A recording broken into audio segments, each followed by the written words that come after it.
Voyez-vous les enfants, pendant très longtemps j'aurais voulu qu'on m'explique l'Église un peu comme je vous l'expliquais là, afin que je comprenne vraiment son importance, pour que je puisse comprendre ce qui peut être considéré comme l'appel, comme la vocation, comme la mission de ce qu'on appelle l'Église locale.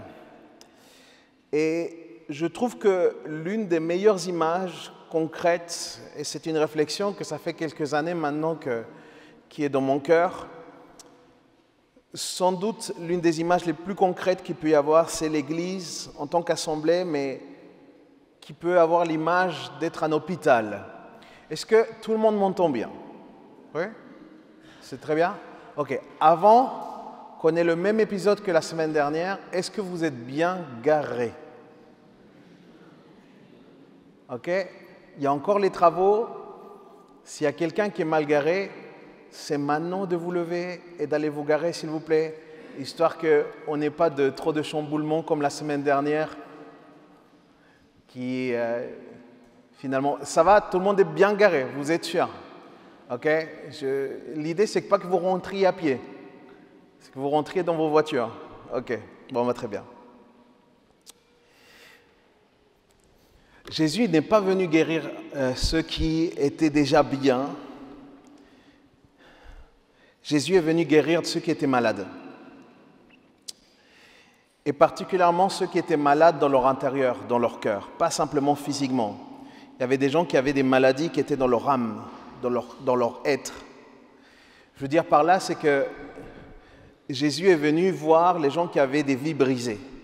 Pas ceux qui semblaient avoir une vie tout à fait géniale, avec plein de choses, plein de bonnes choses. Non, non, non. Jésus est vraiment venu pour des personnes qui, non pas simplement par des décisions personnelles, se sont retrouvées dans des problèmes, mais par des circonstances de vie. Parfois, on se retrouve dans des situations catastrophiques. Les enfants, peut-être dans votre même famille, vous avez déjà vécu, ou peut-être le Seigneur vous avait fait grâce, mais parfois dans les familles, il se passe des situations qui sont terribles, qui sont vraiment chaotiques. Il y a des personnes qui commencent parfois une entreprise, des parents qui commencent une entreprise, et cette entreprise ne trouve pas forcément la bienvenue là où elle doit être. Et il y a un moment où l'entreprise peut faire faillite. Et à ce moment-là, ceux qui ont créé l'entreprise peuvent se retrouver dans des sérieux problèmes. Et ce n'est pas forcément une mauvaise gestion. Parfois, il y a des circonstances qui vont au-delà, qui font qu'un business peut tomber. Il arrive parfois dans la vie de perdre un être cher. Ça vous est peut-être déjà arrivé. Quelqu'un à qui vous étiez extrêmement proche, quelqu'un que vous aimiez profondément.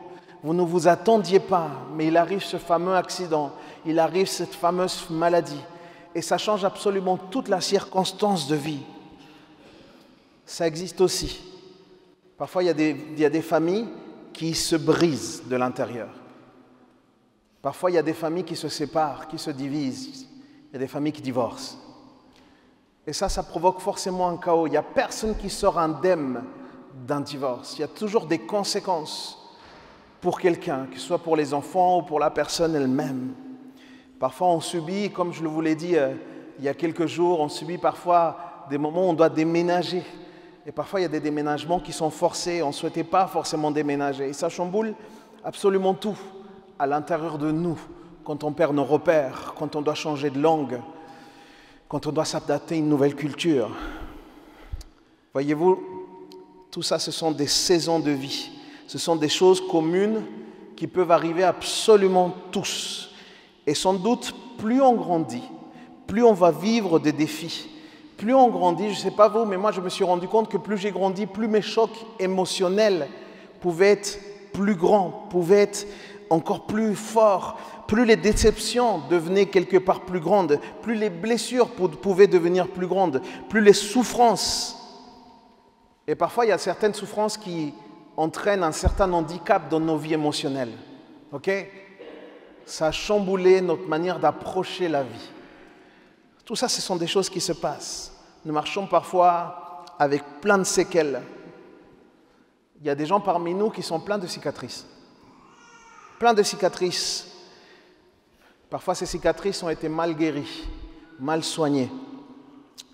Ce qui est certain, c'est que tous, absolument tout le monde, à un moment, on va avoir besoin qu'on prenne soin de nous. On va avoir besoin d'amour.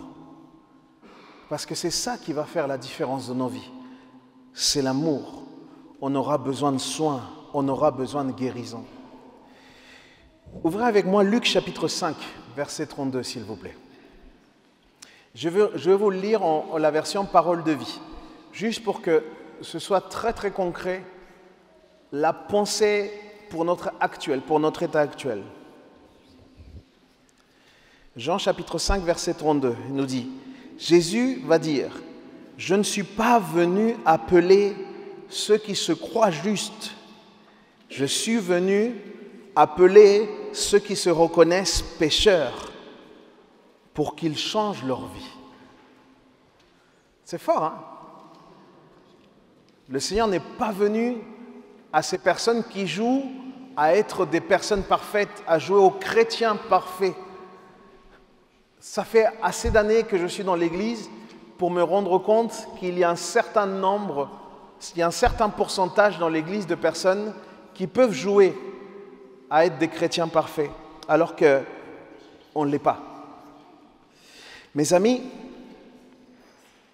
et je ne sais pas si vous le savez les enfants, mais la vie n'est pas un film d'Hollywood. Ok? La vie n'est pas un long fleuve tranquille dans lequel tout se passe de manière tranquille. En fait, dans la vie, on a tous des moments dans lesquels on a besoin de restauration, on a besoin de guérison, on a besoin que quelqu'un vienne et prenne soin de nous.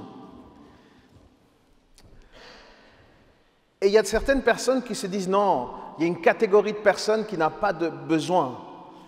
Moi, je me suis posé la question, comment expliquer le nombre de personnes qui portent atteinte à leur propre vie alors qu'ils semblent être au sommet? Comment ça se fait ces personnes-là qui avaient fait tout pour pouvoir avoir une carrière avec une énorme réussite et un jour ils se trouvent au sommet, un jour ils ont tout l'argent, un jour, ils ont tout le pouvoir. Un jour, ils ont toute la notoriété qu'un jour, ils ont cherché.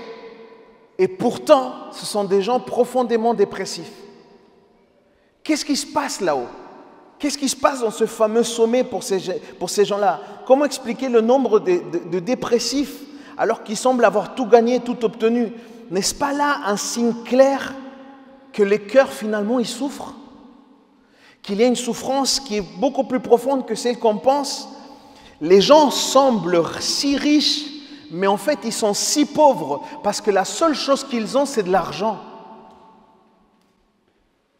Ils n'ont rien d'autre. Ces mêmes personnes ne trouvent pas le sommeil, ils deviennent dépendants de médicaments. Sans médicaments, ils ne dorment plus. Ils passent leur vie à rechercher quelque chose qu'ils n'arrivent même pas à comprendre eux-mêmes. Ils essayent de l'assouvir dans tout ce qui sont les passions de ce monde. Ces gens-là vivent dans une espèce de constante crise existentielle. Pourquoi j'existe? Quel est le sens de ma vie? Pourquoi je vis ce que je vis? Et ils ont beau avoir du talent, ils ont beau avoir de la réussite, mais malgré tout ça, ce sont des gens qui ne sont pas en paix. Ce sont des gens qui ne sont pas heureux, en fait, dans leur cœur. Et je ne nie pas que ces personnes-là peuvent vivre des moments de bonheur. C'est sûr. Quand on a certains moyens, tu peux avoir un semblant de bonheur et ça peut durer le temps d'un épisode dans ta vie. Ok, il y a des gens qu'avec un peu de chance, ils arrivent même à établir une famille. Mais combien de ces familles finalement durent? Vous les voyez après dans tous les magazines en disant tel ou tel, finalement ils ont divorcé. Waouh! Alors qu'ils avaient tout, ou alors qu'ils semblaient avoir tout. Rien ne semble durer. C'est éphémère. Vous connaissez cette femme qui avait une souffrance dans son corps pendant des années. Luc chapitre 8, verset 43. Il est dit que c'était une femme qui souffrait de flux de sang, de perte de sang. Et il y a une précision qui est importante. C'est que le texte dit qu'elle a dépensé tout son bien. Le mot qui est utilisé là, dans le grec, en fait, c'est plus traduit de cette manière. Elle a dépensé à l'excès. Si elle a dépensé à l'excès, ça veut dire que cette femme avait une certaine fortune. Cette femme avait vraiment des moyens. Et si on parle de fortune, ça veut dire aussi que cette femme, quelque part, avait réussi dans la vie. Ok ? Elle n'avait pas une vie de souffrance à la base. C'était une femme qui avait énormément de moyens. Elle avait une bonne situation. Et pourtant, cette même femme, à cause de ce fait majeur qui lui est arrivé, elle va vivre 12 ans de souffrance. Ce n'est pas 6 mois, ce n'est pas 1 an, ce n'est pas 2 ans. C'est bien 12 ans de souffrance. 12 ans, les amis, d'incompréhension. Je voudrais vraiment qu'on puisse se mettre quelques instants à la place de cette femme. 12 ans d'humiliation. Parce que quand on avait ce genre de maladie à l'époque, dans la culture dans laquelle elle vivait, elle était forcément rejetée. Elle était pointée du doigt. C'était une femme que quelque part on méprisait. On ne voulait pas la voir proche. Il y avait comme une espèce de malédiction qui était sur elle. Du coup, les gens ne voulaient pas s'approcher. Ce qui fait qu'elle a vécu aussi, du coup, 12 ans de rejet. 12 ans sans amour de qui que ce soit. Peut-être pas un regard de compassion pendant des années. Je me rends compte, les amis, que par moments, la vie, c'est comme un boomerang. On a des choses qui se passent et on essaie de s'en sortir, on essaie d'oublier le passé, on essaie de voyager léger, mais ce n'est pas toujours quelque chose de facile ou quelque chose de rapide. Parfois, ça prend du temps, parfois, ça prend beaucoup de temps avant qu'on puisse tourner la page sur telle ou telle chose. Parce que nous ne pouvons pas espérer effacer le passé. Le passé ne s'efface pas, les amis. Nos cicatrices sont là pour nous rappeler tous les dégâts que nous avons vécus dans le passé. Du coup, on ne peut pas revenir comme ça de manière systématique. Je ne sais pas vous, mais par moments, certaines personnes, ils peuvent avoir l'impression qu'il y a des fantômes du passé qui les rattrapent. On pense enfin être sorti de telle situation, mais il y a comme quelque chose qui nous rattrape et qui nous rattrape. Dès que ça trouve le moyen, l'espace pour pouvoir le faire, ça nous revient. Et il y a ceux aussi qui s'épuisent à cause de blessures internes. Ils s'épuisent à vouloir démontrer qu'ils ont de la valeur, qu'ils méritent d'être aimés. Et je dis bien qu'ils s'épuisent parce que c'est épuisant que d'essayer de prouver sa valeur, les amis. Ces personnes qui vivent dans un constant manque de confiance en soi, un constant manque d'amour.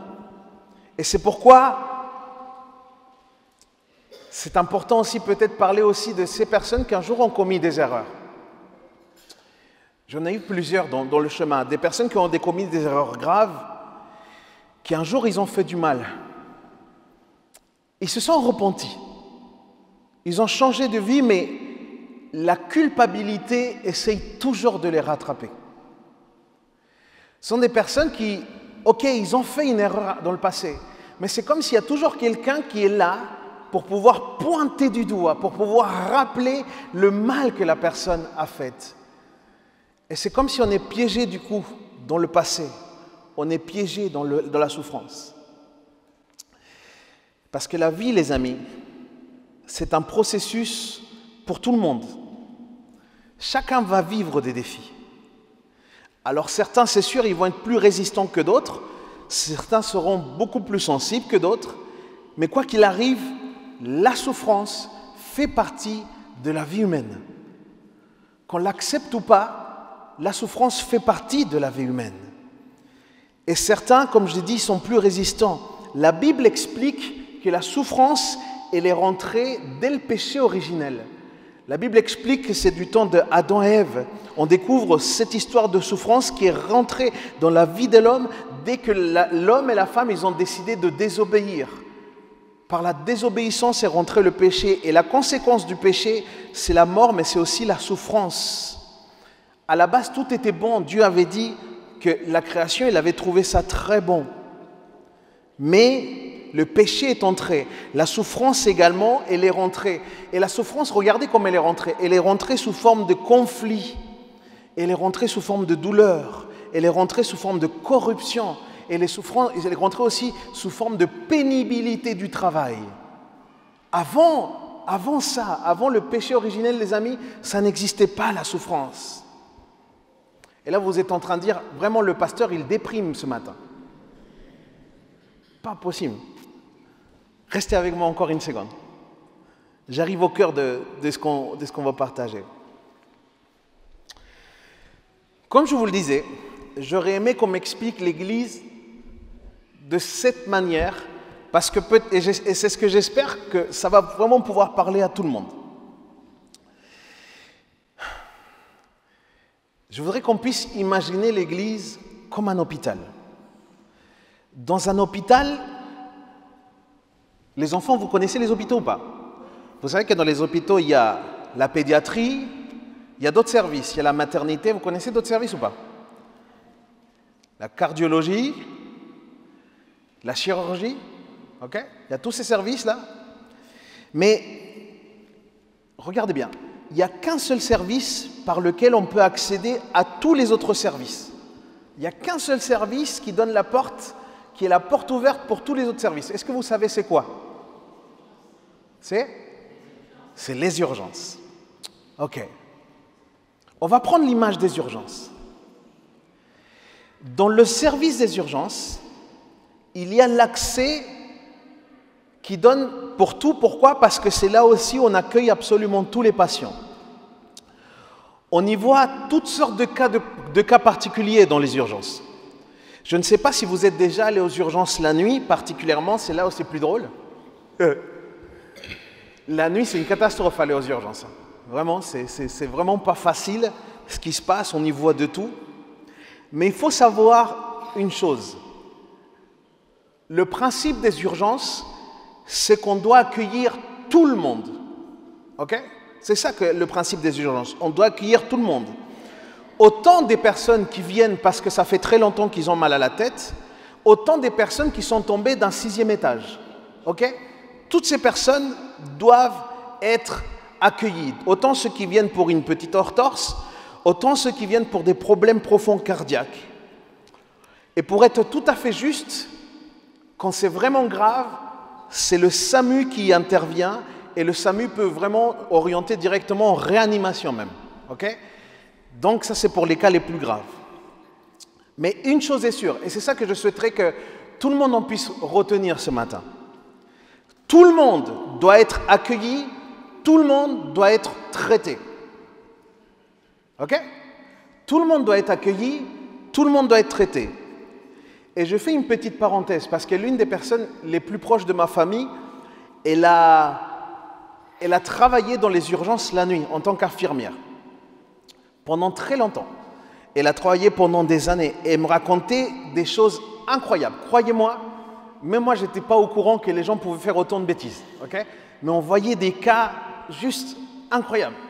Mais ce qui m'a marqué le plus dans tout ce qu'elle m'a partagé, c'est cette phrase. Il m'a dit, Leandro, dans les urgences, écoutez-moi bien, ce n'est pas ceux qui se plaignent le plus qui souffrent le plus. Ce n'est pas ceux qui se plaignent le plus qui souffrent le plus.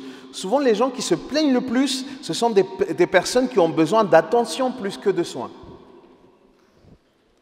Et parallèlement à ça, ceux qui peuvent souffrir énormément, terriblement, ne le manifestent pas toujours par peur de déranger, par peur de donner trop de travail.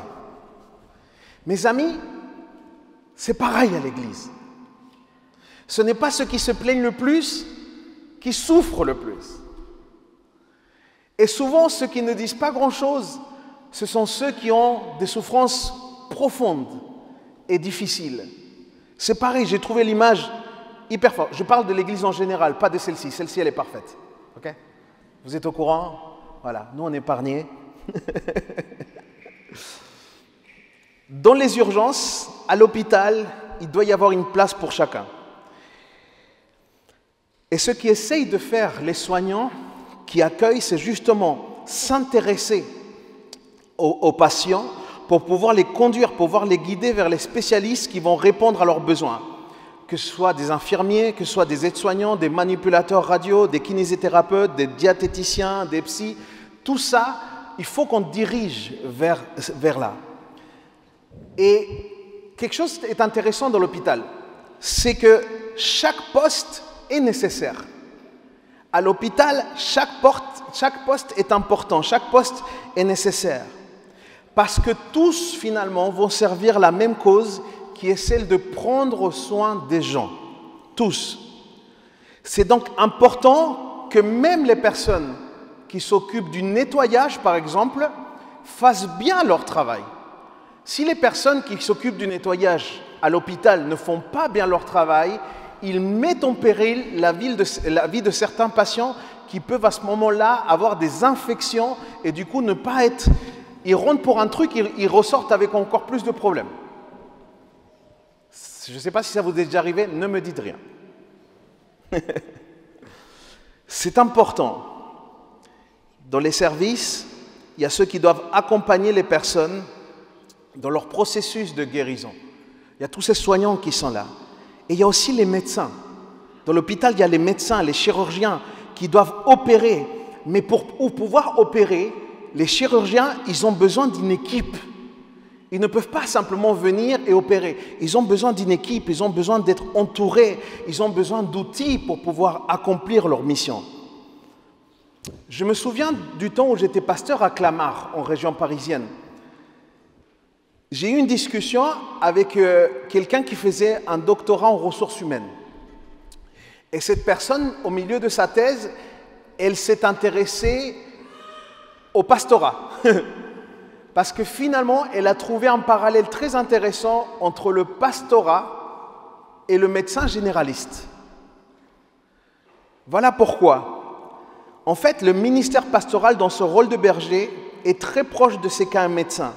Il doit passer du temps avec les personnes, il doit discerner les symptômes que les personnes peuvent avoir, et surtout, il doit essayer de comprendre d'où vient la source, d'où vient le problème, d'où vient la souffrance. Et à ce titre-là, on peut faire ce parallèle entre médecin et pasteur. L'image de l'hôpital, pour moi, donne un sens à l'appel de l'Église extrêmement importante. Par exemple, le travail des personnes qui sont à l'accueil dans l'Église, il est extrêmement important. Mais c'est important aussi toutes les personnes qui sont en prière. C'est important toutes ces personnes qui sont les moniteurs des enfants, les différents responsables qui accompagnent les autres. Tous les rôles, toutes les personnes qui servent dans l'Église, tous doivent répondre au même appel, qui est prendre soin des âmes. Tous doivent répondre au même appel. Et comprenez ceci, il n'y a aucun intérêt, mais alors aucun intérêt à quelqu'un qui est déjà guéri de demander des soins à l'hôpital. Si nous sommes tous ici à l'église, c'est parce que quelque part, nous reconnaissons tous avoir besoin de Dieu. Nous avons tous besoin de l'église locale, les amis, tous. Et je vous l'assure, du coup, l'église ne peut pas devenir un club. C'est important. L'église ne peut pas être un regroupement de personnes qui semblent avoir une vie parfaite, une vie totalement équilibrée, sans aucun dérapage, sans jamais s'énerver, etc., libre de tout péché. Non, les amis, c'est pas ça l'église. C'est pas ça. Un club de personnes qui semblent en parfaite santé, qui vont jamais mal, parfaite santé spirituelle. Ils assistent ce genre de personnes au culte. Ils viennent au culte non pas parce qu'ils ont besoin, ils viennent au culte pour se reconforter dans leurs valeurs, dans leurs fortes valeurs. Parce qu'ils se disent, voilà, à l'église au moins il y a les valeurs familiales. À l'église au moins on parle d'honnêteté. À l'église au moins on parle de bonnes mœurs. Et c'est vrai, tout ça existe et doit exister à l'église. Mais ce n'est pas la bonne motivation pour pouvoir vivre la communion. Ce n'est pas ça, ce n'est pas pour ça que Christ est mort à la croix. Ce n'est pas pour ça. On accepte, si on agit comme ça, si on pense que l'Église devrait être comme ça, un ensemble de personnes parfaites, alors ça exclurait vraiment de l'Église toute personne qui ne rentre pas dans ces cases-là. À peine quelqu'un ferait un dérapage, à peine quelqu'un se tromperait, et bien ça serait un chaos. Mes amis, on a une grâce, qu'on est en train de vivre quelque chose en ce moment. On a de plus en plus de personnes nouvelles. Et vous qui êtes nouveaux, vous êtes vraiment les bienvenus, on est très heureux. Mais nous qui sommes là depuis longtemps, on ne peut pas espérer de toutes ces personnes nouvelles que leur cœur soit complètement changé et que du coup, ils soient déjà dans des espèces de codes de chrétiens. Il y a des personnes qui vont traverser le seuil de cette porte, que tu vas les regarder, tu vas les voir et tu vas te dire, toi, ici. Et ça va te sembler affolant. Des personnes qui vont arriver avec des coiffures, j'en dis pas plus. Des personnes qui vont arriver avec des manières, et la différence, elle va se faire dans l'amour que nous allons porter à ces personnes, et non pas dans notre volonté de vouloir changer les gens. Parce que si l'Église est un hôpital, il doit y avoir une place pour chacun. Il doit y avoir une place pour tout le monde. Tout le monde ne s'habille pas pareil, tout le monde n'a pas les mêmes goûts. Il y a des personnes qui vont arriver à l'église, les amis, ils vont sentir fort la cigarette. Mais mon frère, s'il y a quelqu'un qui lutte avec la cigarette et qui vient écouter la parole de Dieu, crois-moi, c'est une bonne nouvelle. Il y a des personnes qui vont arriver là dans des états qui ne sont pas les plus glorieux. À Paris, je voyais des gens, vous seriez étonnés. Moi, j'ai vu des personnes rentrer dans l'église, ils avaient plus de tatouages que de peau. Vraiment, je vous le dis. Mais il y a quelque chose, il y a une œuvre que Jésus a commencé à faire dans son cœur et il les a portés pour qu'ils puissent passer le seuil de la porte et ils sont rentrés dans la communauté des saints. Et ça, les amis, c'est ça la valeur, c'est ça qui est glorieux, c'est ça l'œuvre que seulement Jésus est capable de faire. Pas toi, pas moi, juste Jésus. Alors laissons que les gens cheminent. C'est important. Il y a aussi des gens qui rentrent à l'église avec de très belles cravates, avec des très beaux costumes, avec de très belles robes, mais ce sont des voleurs, les amis. Il y a des gens qui s'habillent très très bien, croyez-moi, qu'on dirait que ce sont des gens nickel, mais ils arnaquent les chrétiens.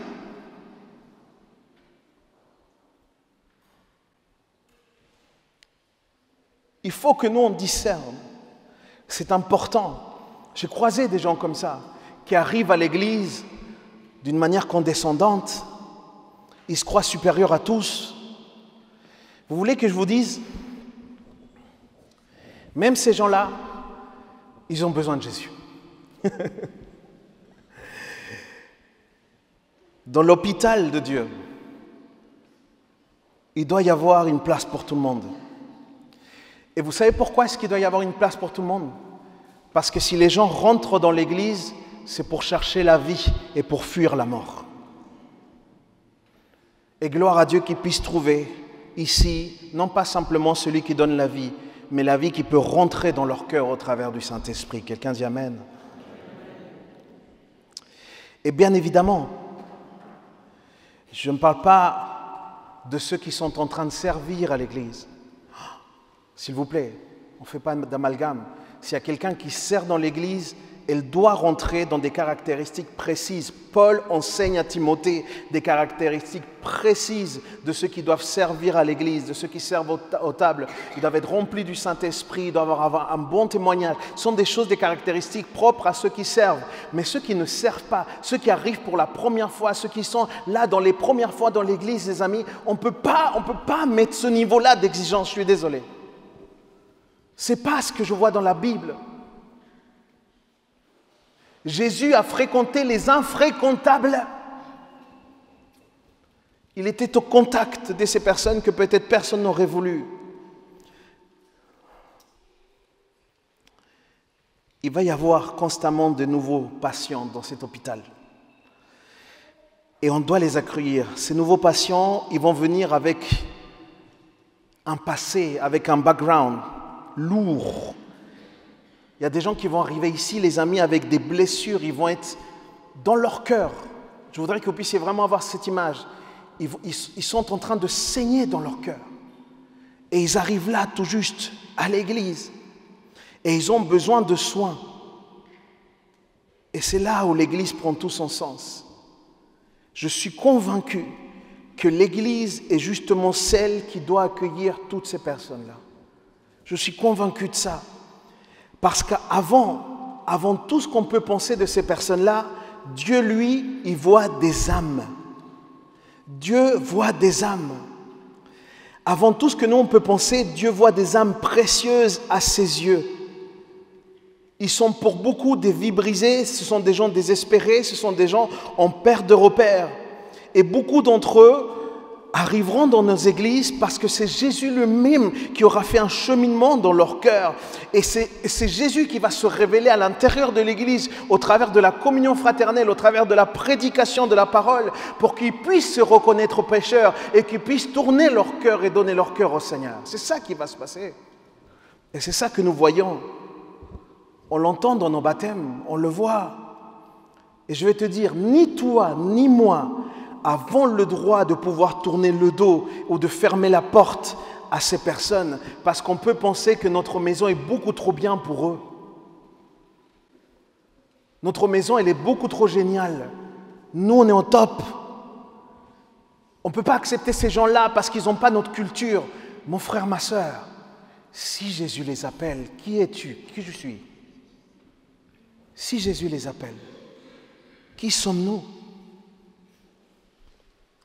L'Église est comme cet hôpital de Dieu. Si nous n'accueillons pas ceux qui souffrent, si nous n'accueillons pas ceux qui luttent avec des vices, ceux qui saignent dans leur cœur, alors l'Église n'a même plus raison d'exister. C'est important. Je me pose la question, comment est-ce que nous, on ose condamner, regarder avec un mauvais regard, un regard de condamnation, ce que le Seigneur lui-même appelle à son troupeau?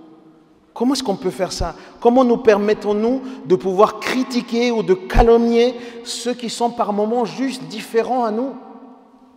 Ils ne sont pas forcément pires, ils sont juste différents à nous. Jésus lui-même ne rejette pas ces personnes-là. Jésus lui-même ne condamne pas ces gens-là. Bien au contraire, à l'image de ce qu'on a vécu la semaine dernière à Pâques, Jésus sur la croix, c'est Jésus avec les bras ouverts, les amis. Et c'est de cette manière que Jésus accueille les gens. À chaque fois que nous jugeons les autres, écoute-moi bien ça. Je sais que ça va piquer, je sais que ça ne va pas faire plaisir, mais c'est important qu'on se le dise. À chaque fois que nous jugeons les autres, nous sommes en train d'oublier que nous, au même titre qu'eux, nous sommes aussi patients dans cet hôpital. Nous sommes des patients de l'hôpital, nous aussi. On oublie parfois d'où on vient, de la vie que nous avions avant sans Dieu. Et cela peut être autant une vie de déboire qu'on a pu avoir, ou peut-être pas. Peut-être que tu as grandi à l'église, etc., mais tu as eu de sérieux problèmes avec ton orgueil. Et pour Dieu, le péché, c'est le péché. Le péché, c'est le péché. Laissez-moi vous dire en quelques mots ce qui n'est pas l'appel de l'Église, pour qu'on soit très clair et pour que vous puissiez comprendre où est-ce que vous êtes aujourd'hui. L'appel de l'Église n'est pas la réussite et le bonheur des gens. Je vais être clair avec ça. Ça, c'est la vocation des coachs de vie, là. C'est eux qui vont bosser pour que tu te sentes épanoui, etc. L'appel de l'Église, ce n'est pas la réussite et le bonheur. Parce que suivre Jésus, c'est porter sa croix et renoncer à soi-même tous les jours. Et ça, ce n'est pas toujours forcément le bonheur. Donc l'appel de l'Église, ce n'est pas ça. L'appel de l'Église, ce n'est pas non plus de créer des clubs avec des gens formatés tous pareils. Parce que ça s'appelle une usine à robots, les amis. Dieu nous a fait tous différents, avec des personnalités différentes. Et cette différence, elle a été voulue par Dieu. Cette diversité, c'est Dieu qui travaille dans le cœur de tout le monde pour pouvoir nous faire grandir dans notre caractère et qu'on puisse s'assembler, qu'on puisse être ensemble. Mais la diversité est dans la volonté de Dieu. Du coup, l'Église n'est pas un club de gens formatés qui se ressemblent. L'Église n'est pas non plus un lieu dans lequel on dit un ensemble de règles pour faire peur à tout le monde. Ce n'est pas ça l'Église, les amis. La peur n'a jamais été la motivation de Dieu. La seule raison pour laquelle notre conscience du bien et du mal, elle est réveillée, c'est justement parce que Dieu transforme, lui, nos cœurs. C'est lui qui fait cette œuvre. L'Église, donc, c'est par amour et respect envers Dieu qu'il agit de cette manière. Je me permets de faire ceci et je ne me permets pas de faire cela, non pas pour faire plaisir à l'Église, c'est parce que j'ai un pacte avec Dieu, c'est parce que je veux faire plaisir à mon Dieu, parce que je reconnais dans la parole ce qui est bon, ce qui n'est pas bon. Voilà la différence. Ce n'est même pas pour gagner la faveur de Dieu. Nous essayons tant que bien mal de pouvoir nous éloigner du péché et de pouvoir nous rapprocher de Dieu. Mais si on le fait, c'est parce qu'on l'aime et non pas parce qu'on nous l'impose. L'Église n'est pas un ensemble de règles, les amis. Vous voulez savoir bibliquement ce qu'est l'appel de l'Église? Vous voulez ou pas? Lisez avec moi Luc chapitre 4, verset 18. Luc chapitre 4, verset 18 est sans doute le texte le plus clair sur la vocation de l'Église, sur ce qu'est vraiment l'Église.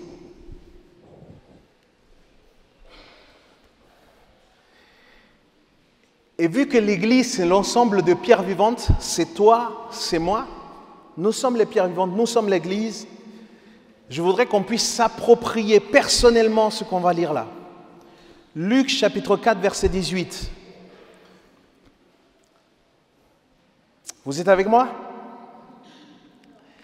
L'Esprit du Seigneur repose sur moi, parce qu'il m'a désigné par l'onction pour annoncer la bonne nouvelle aux pauvres.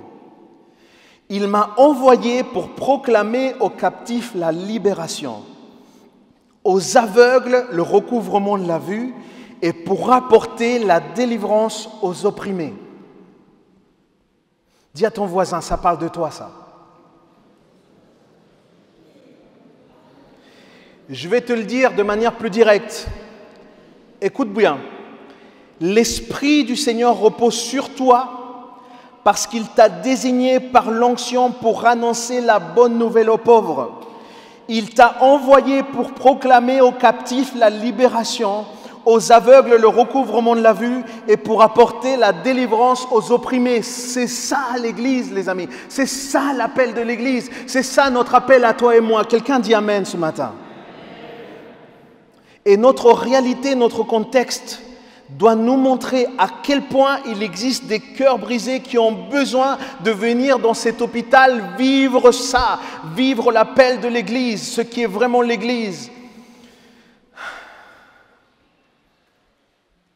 Et je suis très heureux de ceux qui sont en ligne, que je salue encore. Mais je suis encore plus heureux quand j'arrive à aller les voir.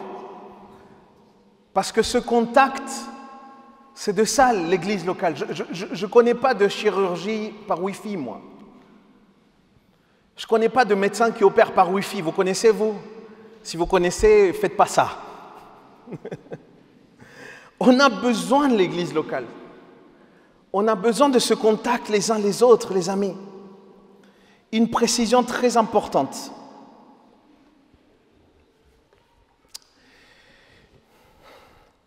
Si nous sommes un hôpital, il faut aussi qu'on comprenne qu'il y a des gens qui vont arriver dans l'église avec certaines souffrances, avec certaines maladies, avec certains maux, MAUX, et ils vont prendre du temps pour pouvoir se restaurer. Il y a des gens que juste une prédication va bouleverser leur cœur et ils vont être transformés sur le champ. Il y en a d'autres, ça va être un processus qui peut être assez long. Mon frère, ma sœur, ne juge pas ça. Acceptons que Dieu fait comme il veut avec chacun d'entre nous. Il le fait à sa manière. Mais il y a certains, les amis, qui vont rentrer ici, vont prendre un lit d'hôpital tout de suite. Ils vont rentrer dans un lit. Parce que nous ne sommes pas tous face à la souffrance. Nous ne réalisons pas tous de la même manière les choses. Il y a des moments où on a besoin de beaucoup plus de soins que d'autres. Et n'oublions pas qu'il s'agit de ça, que chacun puisse avoir sa place. Je vais finir avec ça, je n'ai plus pour très longtemps. Il existe deux particularités majeures dans cet hôpital. Deux particularités que je voudrais que vous puissiez retenir.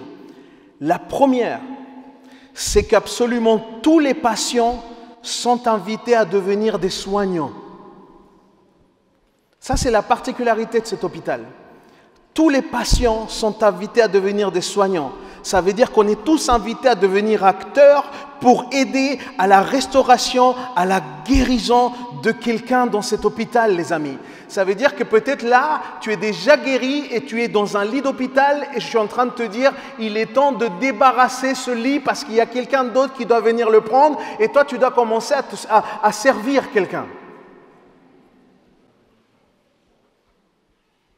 Il est temps de te lever, de faire ton rôle de soignant.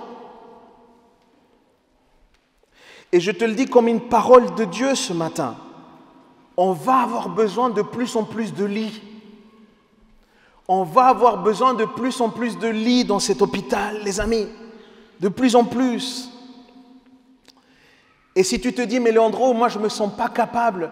Je ne me sens pas capable de faire quoi que ce soit. Si tu savais mon histoire, si tu savais comment les gens me regardaient, si tu savais ce que j'ai vécu, Léandro, je suis là pour te dire, mon frère, ma soeur, ne t'inquiète pas. Parce que pour tous les soignants, il y a une formation qui existe.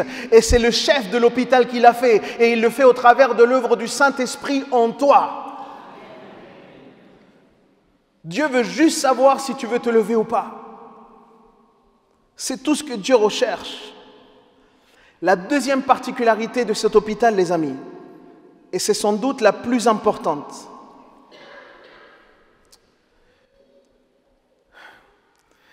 cet hôpital n'est pas dirigé par les hommes. Ce n'est pas un collège de médecins qui dirige l'hôpital, les amis.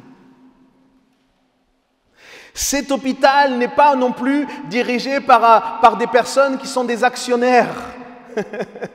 C'est pas ça, les amis. Dans cet hôpital, il n'y a qu'une seule tête. Ça s'appelle Jésus-Christ. C'est le seul. C'est le seul. Je ne sais pas si comme là, tu peux m'accompagner. Il faut comprendre, les amis, que cet hôpital a été pensé par Jésus. Cet hôpital, il a été créé par lui. Et lui, on l'appelle le médecin des médecins. Écoute-moi bien, parce que ce Jésus, il est connu comme le plus compatissant. Il comprend absolument toutes les souffrances que l'être humain peut vivre. Il ne guérit pas simplement des corps, il guérit des cœurs. C'est le chirurgien en chef. Il restaure les vies brisées. Il change les destinées. Aucune maladie ou souffrance ne peut lui résister. Il a ressuscité des morts parce que lui-même, il est ressuscité d'entre les morts. C'est Jésus-Christ. Et il est ressuscité pour apporter la vie et la vie en abondance. Vous l'aurez compris, ce médecin n'est pas comme nous. Ce médecin n'est pas comme les médecins terrestres. C'est Dieu lui-même qui s'est approché de nous. Il a quitté sa réalité extraordinaire pour nous rejoindre dans notre réalité ordinaire, les amis. Il a vécu parmi nous. Il a été avec chacun d'entre nous. Et il a vécu ici sur terre pour comprendre et pour vivre dans sa propre chair toutes les souffrances physiques, morales, sentimentales ou psychiques que l'être humain peut vivre un jour. Et sa seule motivation, c'était prendre soin de nous. Sa seule motivation, c'était de nous guérir. Sa seule motivation, c'était de nous restaurer. Et c'est pour ça qu'il a pris cette décision incroyable, malgré ce que nous sommes, aussi imparfaits qu'on soit. Jésus a décidé de nous aimer, les amis. Jésus a décidé de prendre soin de nous. Quelqu'un dit Amen. Et la Bible le dit comme ça. Ésaïe 53, versets 4 et 5. Regardez comme il le dit la Bible. Pourtant, ce sont de nos souffrances qu'il a portées, de nos douleurs qu'il s'est chargé. Et nous l'avons considéré comme puni, frappé par Dieu et humilié. Mais lui, il a été blessé à cause de nos transgressions, brisé à cause de nos fautes. La punition qui nous donne la paix est tombée sur lui. Et c'est par ces blessures que nous sommes guéris. Quelqu'un dit Alléluia. Amen.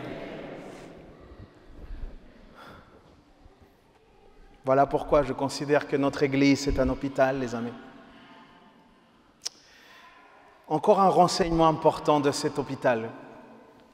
Je conclus avec ça. Cet hôpital ne bénéficie pas, ne dépend pas plutôt de capacités humaines. Cet hôpital ne dépend pas de subventions pour pouvoir subsister ou pour pouvoir continuer sa mission. C'est le médecin des médecins lui-même qui s'occupe de subvenir à tous les besoins de cet hôpital, ainsi que de tous ceux qui rentrent, peu importe leurs conditions, peu importe leur origine, peu importe leur histoire passée. Il se charge lui-même. Il est le chirurgien par excellence. Il opère les cœurs, mais aussi les pensées pour pouvoir nous transformer de gloire en gloire. Et nous sommes à ce jour des millions à avoir bénéficié des soins et à pouvoir croire que lui, il a vraiment changé notre vie. Il est celui qui est capable de le faire. Il l'a fait hier, il l'a fait avec toi et je te l'assure, ces prochaines années, il va encore le faire ici à Rennes. Ces prochaines semaines, il va encore le faire ici à Rennes. Il y aura encore des gens qui vont venir et ils vont être restaurés, ils vont être transformés par la puissance de Dieu lui-même ici, dans ce lieu, au nom de Jésus. Il va le faire. Mettons-nous debout, s'il vous plaît, là où nous sommes. Ceux qui peuvent, s'il vous plaît.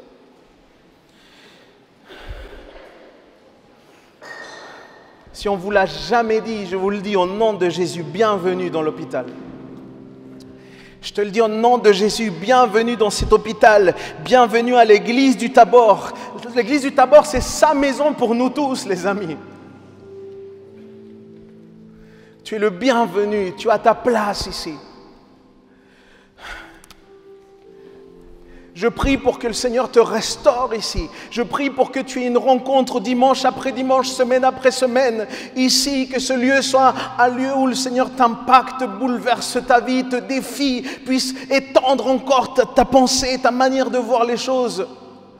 Je prie pour que le Seigneur fasse son œuvre miraculeuse dans sa vie, dans ta vie à toi. Alléluia. Merci Seigneur Jésus.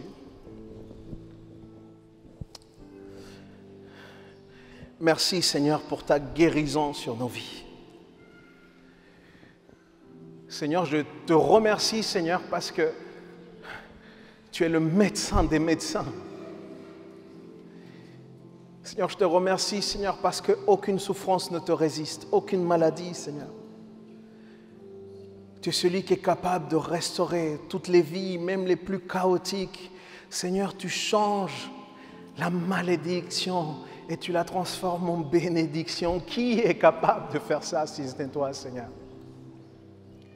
Ce matin, Seigneur, ce sont nos cœurs qui se tournent encore vers toi. Et nous te disons, Seigneur, nous sommes si fiers que tu nous aies accueillis dans cet hôpital. Nous sommes si fiers. Nous sommes si fiers, Seigneur, de pouvoir appartenir à ce Dieu qui prend soin de chacun d'entre nous. Alléluia. Merci, Jésus.